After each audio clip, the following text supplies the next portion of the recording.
Hello and welcome to the Hub, coming to you from the Embassy of Pakistan in Beijing. Here we'll be talking to our guest today, the Minister of Planning, Development and Special Initiatives of Pakistan. I must say it's a very interesting conversation whereby we talk about China-Pakistan Economic Corridor. CPEC will benefit not just Pakistan but the entire South Asia. Allegations from the West of BRI being debt trap. I don't see it is a debt trap. The hot button issue of Taiwan. Pakistan very firmly and strongly supports one China policy. And US-China rivalry. So we don't need competition, we need collaboration. It's been a free-ranging conversation. I must say some of his answers are quite remarkable. Here's my conversation with Minister Iqbal. Minister Iqbal, welcome back to China. You've been here dozens of times. Welcome back. How do you like your trip so far? Well, China is like our second home, just as Pakistan is for Chinese their second home.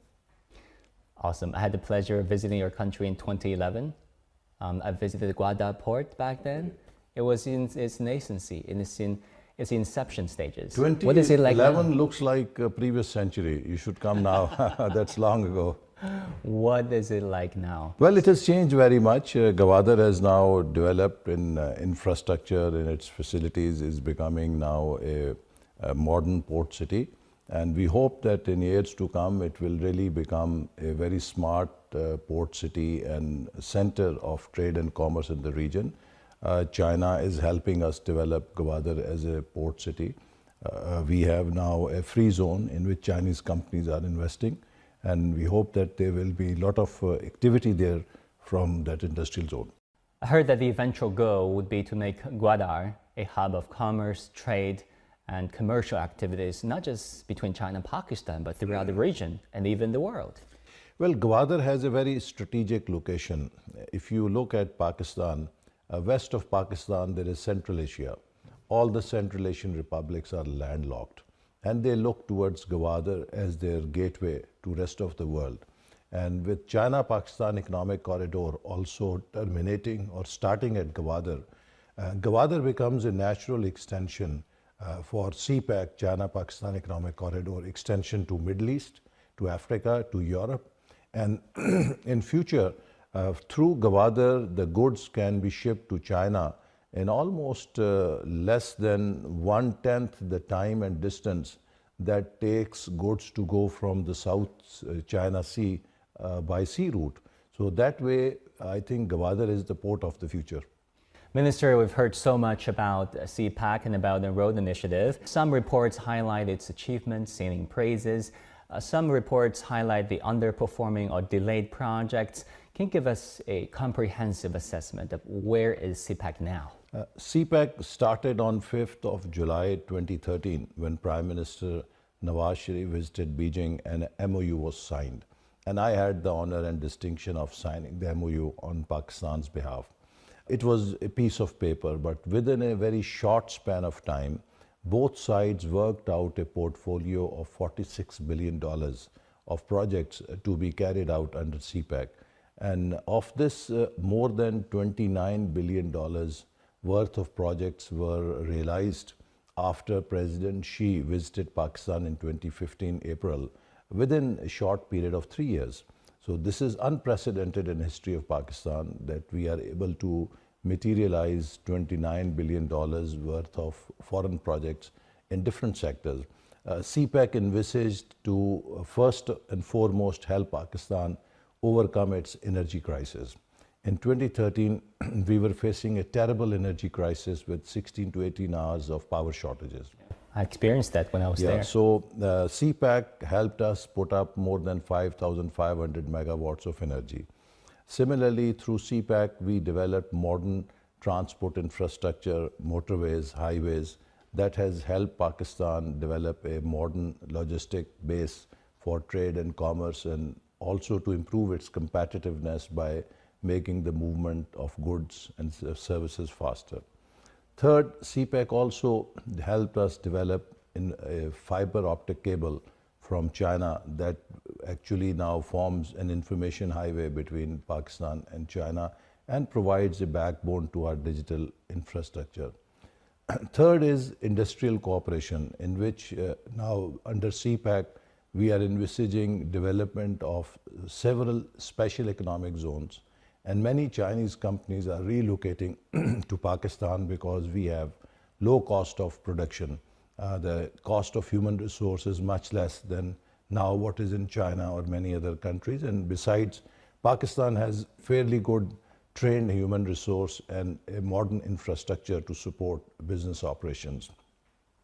So CPEC in last 10 years has really given Pakistan great opportunity in areas of energy, infrastructure, telecommunication, industrial cooperation. And what I would say is that it has also helped Pakistan unlock some of its hidden treasures. For example, in Thar, Pakistan had a coal deposit which is whose energy value is almost equivalent to Iran and Saudi Arabia's oil. But we could not extract any value from this deposit because neither we had financing to do the mining, nor we had the technology to produce energy. So through CPEC, we got very environment-friendly technology. We were able to do mining and put up power plants. Now this is the cheapest source of power for Pakistan for next 400 years. So it is such a big resource which was hidden, which was not utilized at all because there was no capital or technology to make it productive asset for the country. But CPEC made it happen for Pakistan. So in many ways, CPEC has been very transformational. It has created many jobs. It has had impact on people's lives. So we really appreciate leadership of China for extending Belt and Road Initiative to Pakistan in shape of China-Pakistan Economic Corridor.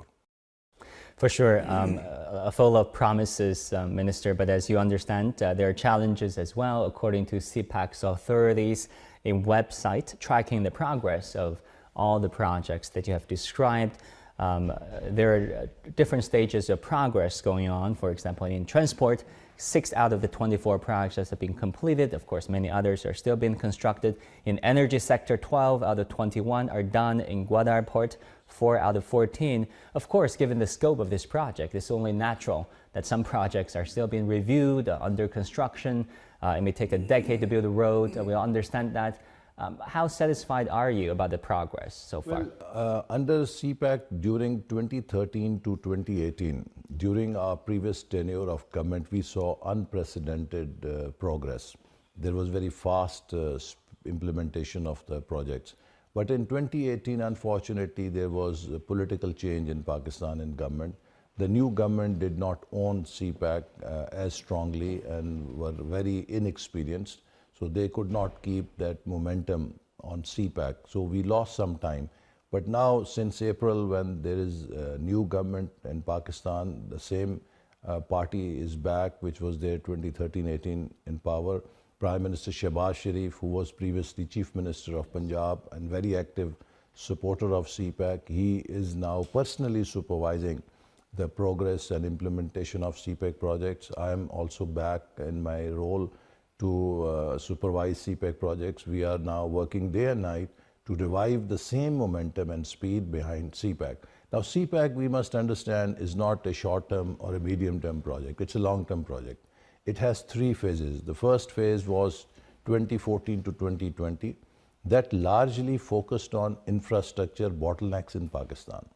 The second phase, 2020 to 2025, focuses on industrial cooperation, establishing linkages between private sector of 2 countries, business-to-business linkages, helping industries to relocate to Pakistan and take advantage of this corridor. And third phase, 25 to 2030, looks at the broader regional linkages, expanding the scope of CPEC to Central Asia, to South Asia, and linking China and other regions of the world. So that way it is much broader regional framework in its scope instead of just a bilateral program. And that is what President Xi also referred to when he addressed Parliament of Pakistan during his visit in 2015, that CPEC will benefit not just Pakistan but the entire South Asia. Minister, you talk about the importance of reviving or rather accelerating the pace of CPEC. Some people are talking about CPEC 2.0. How would you summarize the outcome of your trip this time around? You've been in China for several days. and where this is going to take CPAC? I think it's great to be back in Beijing.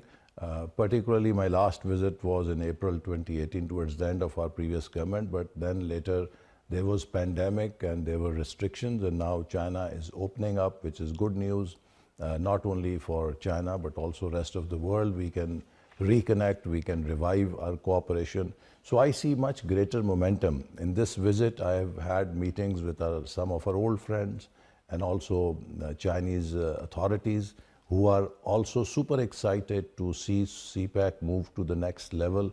So we are hoping that as now China also opens up, as the world is getting to get normal again, we will see a lot of progress and improvement in CPAC cooperation, and particularly our focus is now to attract more private sector investment into Pakistan. Pakistan is a great market for countries, for other companies.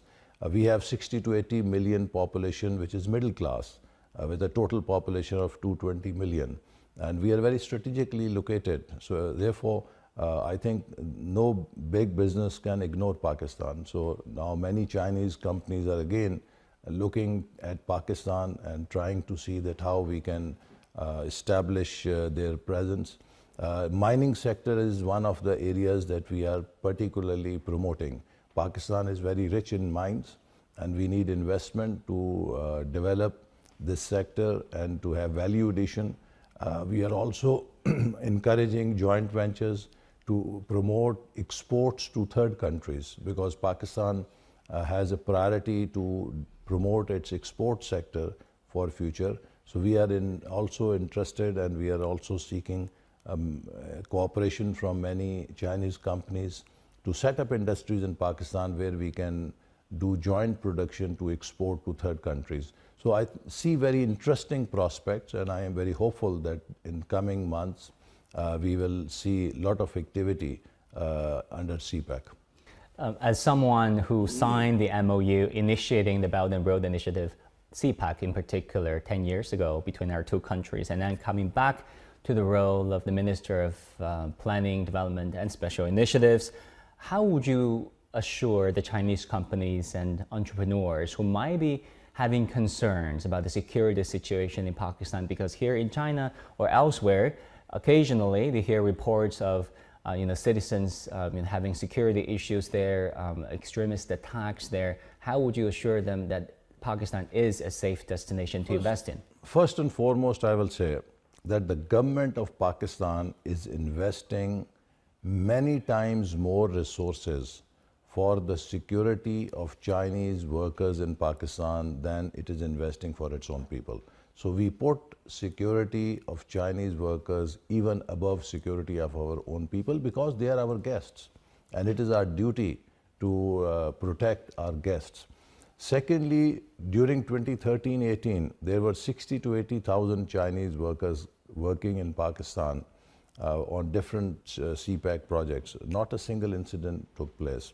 We have established a special dedicated security force of more than 10,000 personnel which is exclusively devoted towards security of Chinese projects and Chinese workers working in Pakistan. China is one place where every Pakistani feels at home, and Pakistan is one place where every Chinese feels at home, because people of Pakistan think Chinese as their true brothers. And the kind of warmth China and Chinese people will feel in Pakistan, I don't think that will be available in any other country. That is true. Talking about opposition to CPAC, many media around the world have cast it as, portrayed it as a death trap and as China's geopolitical and geoeconomic ambition to control the world. How do you see it? I think first of all, I would say that Belt and Road Initiative is a great vision of China and President Xi, and it comes from the values of East. In East, we cherish the value of sharing. I think this is a remarkable initiative where China, which has achieved remarkable success in last few decades, which has uplifted 800 million people out of poverty, and today has given its people a very respectable quality of life, is today heading or leading the march to be a developed country. China chose to share its success with other countries. China was not obligated to share its success because China had not done war with other countries, where if there was a Marshall Plan, it came out of the destruction of World War II. So China did not wage any war against anyone. China did not owe anything to anyone, that it must share its success with other countries. But as I said, it comes from the values that we have in East, or the China leadership. President Xi, I think out of his great vision, he had this idea that let this be a win-win for other countries also. If China is succeeding, we must share our success with other countries, and we must share it as a community of shared prosperity and humanity. So that way, I think this is a great initiative. It has helped many countries get very critical investment which it needed to plug the gaps in its socio-economic infrastructure, just as I mentioned in Pakistan. Now, there is this, perception which was built, it is a debt trap. I don't see it is a debt trap. I think it is a fact trap to distort the true spirit of BRI and the true dividends of BRI that people have gotten. There is now even research by some John Hopkins scholar, my alma mater, which says that the studies on Sri Lanka do not substantiate that the economic crisis in Sri Lanka had to do anything with Chinese port project or Chinese loan or anything. So these are stories which are made to create negative perceptions in a global geopolitics of competition. But I would say that wherever BRI has gone, the local people there can testify that it has had very positive impact. It has provided them much needed infrastructure, which has been the backbone of their economic development. One last question on CPAC. Reports say that there are consideration thinking that the new projects going forward under CPAC will be done using the Chinese currency. Is it true? Well, we are encouraging to now do business with Chinese companies on Chinese currency because the dollar is now short. We have our foreign currency problems in dollars. So we feel that if there are transactions in Chinese RMB, that reduces our exposure to the dollar currency. And therefore, Pakistan is encouraging its major projects in RMB. And then actually just now they talk about China's political model and China's paradigm of developing its economy and society, which is summarized by us as the Chinese path to modernization, the key concept coming out of the 20th Party Congress of the CPC, and also echoed once again at the two sessions just concluded earlier this year. What's your understanding, Minister? China has really shown a great way to the world, and this path to modernization, where there is a vision to share the prosperity across the society and ensuring this journey by maintaining harmony between stability, development and security, is key for success for any country in the world. And how Chinese leadership have ensured that they maintain political stability, they carry out reforms, and they also ensure social solidarity. I think the key is harmony. How do you harmonize development? How do you harmonize key elements of your society to produce development that is beneficial for everyone in society? It does not create inequality.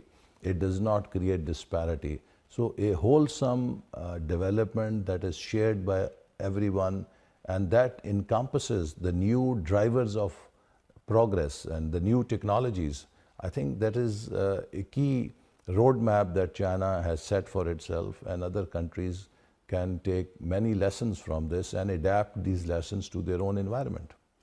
Thank you very much for that comment. And also, talking about geopolitics around the world, the United States has increasingly portrayed China as an adversary. Why? Because China has a very different political system, different ideology, different organizing principles of its society. How do you look at this? How does Pakistanis feel about the increasing rivalry insisted particularly by Washington on China? Well, we feel that the world is getting interconnected.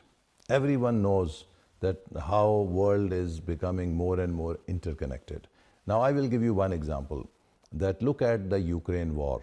Now, this war has taken place in Europe, but it has almost distorted all developing countries' economies, whether they are in Africa, whether they are in South America, whether they are in Asia. Now, this Ukraine war has had a global impact. So therefore, today, in today's world, you cannot have islands of stability and prosperity. We live in an interconnected world. And also the challenges that the humanity is facing are also global in nature. For example, look at climate change. Can any country draw geographic boundaries on the challenge of climate change? No.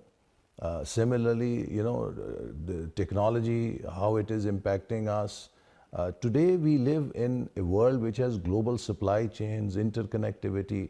So we don't need competition, we need collaboration among different countries. And I think it is a great idea of President Xi to have global civilization initiative, where instead of clash of civilizations, we should speak of cooperation and collaboration of civilizations. So I would say that global powers, big countries, instead of engaging in conflict, they have to collaborate to face the challenges that the world faces today, so that we make this world a safer place, not just for ourselves, but our future generations. Look at the planet Earth.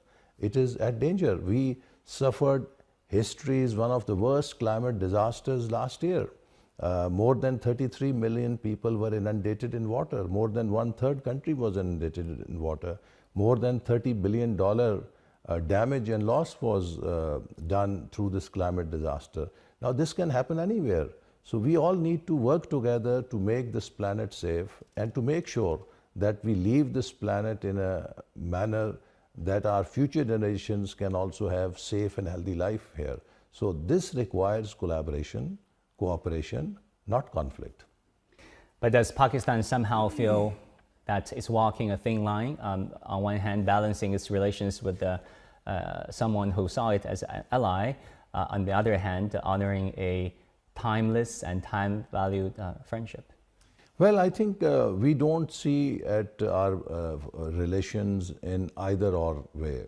Our China relationship, our iron-clad relationship with China is not dependent on our relation with any other country. It has its own right, and that is how we have maintained our foreign policy throughout our 75 years. We had best of the best relations with China when United States did not even have diplomatic relations with China. Rather, it was through Pakistan that Mr. Henry Kissinger faked illness. Yeah. So therefore, Pakistan has always maintained its relationship on merit of its partners. Minister, another hot button issue of the day, Tsai Ing-wen, the leader of Taiwan, is transiting in the United States, although she's spending more days in the United States than her real destinations of the Central American states. I know Pakistan has this one China principle. How does Pakistan look at Tsai Ing-wen's visit? Yeah, well, let me say very clearly, Pakistan very firmly and strongly supports one China policy. We believe that People's Republic of China is the sole representative of China, and that includes Taiwan. So therefore, there is no conflict in our mind, and we fully stand behind the one China policy, and we fully support it. On China-Pakistan cooperation, there is another piece that is very important and intriguing, I would say, sending seeds in space project. What is that about? Well, we have been saying that Pakistan-China friendship is higher than Himalayas. But now It's becoming true literally. Yeah, so it has to be now higher than the skies. So space collaboration is very important because now the space technology will be playing very important role in future of human development. Many interesting experiments are taking place. The seed project that was done because Pakistan, as I mentioned, is one of the most vulnerable climate disaster countries. Or climate,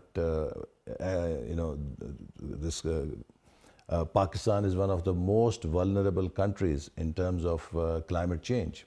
And therefore, we have a great challenge to our food security. And we need to develop new smart varieties of plants which can withstand weather changes, which are weather resistant. So this seed project actually takes some plants to the space, where in the space station we can have new mutations and try to develop weather resistant varieties which will help us develop smart agriculture in Pakistan. Minister, any final thoughts on China-Pakistan relations going forward, finally? Well, I think China-Pakistan relations are now, as I told you, that we are celebrating decade of China-Pakistan economic corridor. And I think now the best path of this Pakistan-China relationship is, it is being now transferred to the next generation. We have more than 25,000 students and a growing body of Pakistani students who are studying in Chinese universities and benefiting from the progress that China has made in higher education.